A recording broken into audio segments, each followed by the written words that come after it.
안녕하세요, 디자인베이스입니다. 이번 시간에는 일러스트레이터에서 이런 새로운 도큐먼트를 만드는 방법과 그 안에 들어가는 옵션에 대한 지식을 공유를 해드릴게요. 첫 번째로는 새로운 파일을 만들기 위해서는 이 파일 있죠? 여기 파일을 들어가서 New, 단축키는 커맨드 N을 눌러줍니다. 그러면 이렇게 파일이 뜰 거예요. 우리가 살펴볼 부분은 요 영역입니다. 여기 영역. 여기가 나머지 이런 부분들은 거기서 제공하는 프리셋일 뿐이에요. 근데 우리는 이 부분만 오늘 알고 가면 될 것 같습니다.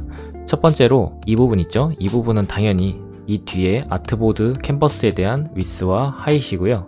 그리고 이 부분은 이제 단위예요. 얘를 한번 눌러볼게요. 클릭을 해보면 픽셀과 포인트, 피카, 인치, 핏, 그 다음에 여기 밀리미터, 센티미터 이런 식으로 쭉 있는데, 우리가 디지털로 작업을 많이 보여드릴 거기 때문에 디지털이라는 것은 모니터가 있으면 돼요. 말 그대로 스크린이 있는 부분에 쓰려면 픽셀을 사용하면 되고요. 인쇄 출력을 할 분들은 이 밀리미터로 하시면 됩니다. 근데 저희는 기본적으로 디지털로 갈 거예요. 그리고 이 블리드는 이따 배우고요. 이 부분을 살펴보면, 이 부분은 제가 포토샵 강좌를 추천드렸잖아요. 그걸 여러분들이 하나하나 다 봤다는 가정하에 복습하는 차원에서 짧게 설명을 드리자면, 우선 컬러 모드는 RGB와 눌러보면 CMYK 이렇게 두 가지를 제공합니다. 디지털이기 때문에 레드, 그린, 블루라는 빛의 삼원색을 쓰는 이 RGB를 써야 되고요. 만약에 여러분이 인쇄 출력하는 프린트물이라면 여기에 사이언, 마젠타, 옐로우, 블랙의 약자인 CMYK 컬러를 선택을 하셔야 됩니다. 당연히 우린 디지털로 할 거니까 RGB 컬러가 기본이 되겠죠. 그 다음에 이 스크린, 이 PPI 같은 경우는 여기에 스크린하고 잘 친절하게 나와 있죠. 우리가 디지털로 할 거라면 무조건 스크린으로 선택을 해주시면 되고요. 만약에 여러분들이 출력을 할 거라면 하이인 300ppi로 놓고 작업을 하시면 됩니다.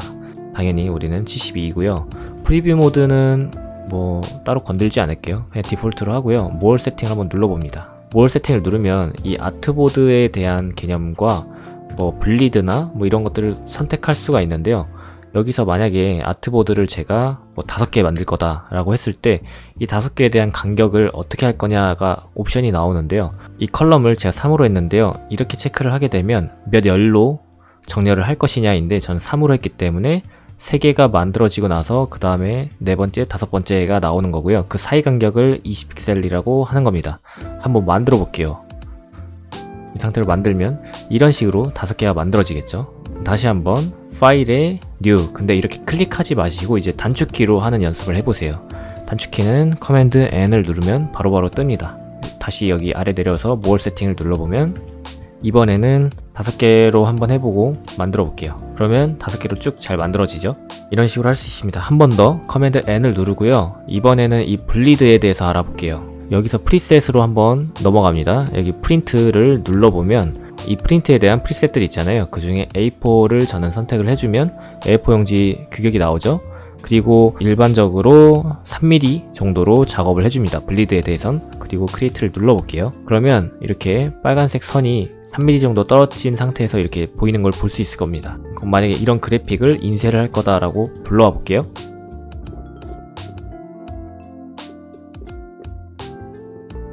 만약에 이렇게 결과물을 작업을 해서 인쇄물을 맡긴다라고 생각을 해볼게요. 그러면 이 파일이, 여기가 블리드는 여기인데 그냥 아트보드 사이즈에 딱 맞게 작업을 해버리면 출력을 할 때 방식이 A4 용지에 집에 있는 프린터기처럼 출력되는 게 아니라 되게 큰 종이에서 뽑아져 나오기 때문에 뽑아지고 나서 거기서 커팅을 합니다. 근데 그 커팅을 할 때 이 선에 맞게 딱 잘라야 되지만 근데 기계가 자르다 보니까 약간의 오차 범위가 있을 수가 있어요. 그러면 종이 색깔이 만약에 흰색이면 여기에 컬러를 제가 의도했지만 거기를 딱 비껴나가서 잘리지가 않고 살짝 삐딱하게 잘릴 수가 있어요. 그러면 이 끝에가 이상한 희끄무레한 흰 선이 보이면서 마감이 좀 떨어진다라고 보통 표현하잖아요. 그런 식으로 이상한 경우가 있습니다. 그래서 보통은 3mm로 설정을 해주고 나서요. 얘를 이렇게 배경이 되는 역할은 이렇게 최대한 잘려나가게. 만약에 이 그래픽 자체가 이 등 뒤로 쫙 잘릴 거다고 해서 이렇게 딱 맞게 이렇게 하는 게 아니라, 여기 맞다고 가정하에 하는 게 아니라 이렇게 좀 빼줘야 됩니다. 그래야 여기도 출력이 되고 나서 이렇게 칼선에 맞게 잘려서 사라지는 거예요. 그래야 깔끔하게 출력이 되겠죠. 이런 식으로 만약에 작업을 했다고 가정하에 얘를 PDF로 출력을 해야 되는데요. PDF로 내보내는 방법은 이 파일에서 Save As를 한번 눌러줍니다. 어디에 저장할래 할 때 저는 클라우드에 저장을 잘 안하는 편이기 때문에 컴퓨터에 저장을 하겠다를 눌러줄게요. 그럼 이제 전 다운로드 폴더에 저장을 할 건데요. 여기 보시면 파일 포맷을 정할 수가 있어요. 그럼 얘를 클릭을 해보면 여러 가지가 있는데 저는 PDF로 저장을 할 겁니다. PDF로 하고 여기 파일명을 샘플이라고 하고 저장을 누르면 이런 식으로 Save Adobe PDF라고 나올 거예요. 그럼 우리가 이 세 번째 탭 Marks and Bleeds라고 나와 있는 부분 있죠?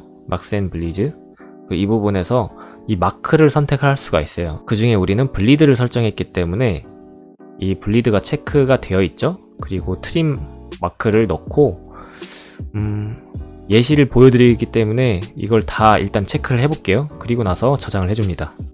그리고 저장된 파일을 한번 확인을 해보면 이런 식으로 출력물에 이런 재단선이랑 이런 뭐 정보, 컬러 값 이런 것들이 다 나옵니다. 그러면 여기 좀 더 빠져나왔지만 이 선에 맞게 잘리는 거예요. 이제 이해가 가셨죠? 왜 블리드를 사용하는지? 그럼 이제 여러분은 파일을 만드는 방법과 그 옵션들에 대한 속성들 그리고 인쇄물을 출력했을 때 꼭 알아야 되는 블리드에 대해서 알아봤습니다. 그럼 다음 시간에는 이제 툴바부터 하나하나 배워보도록 할게요.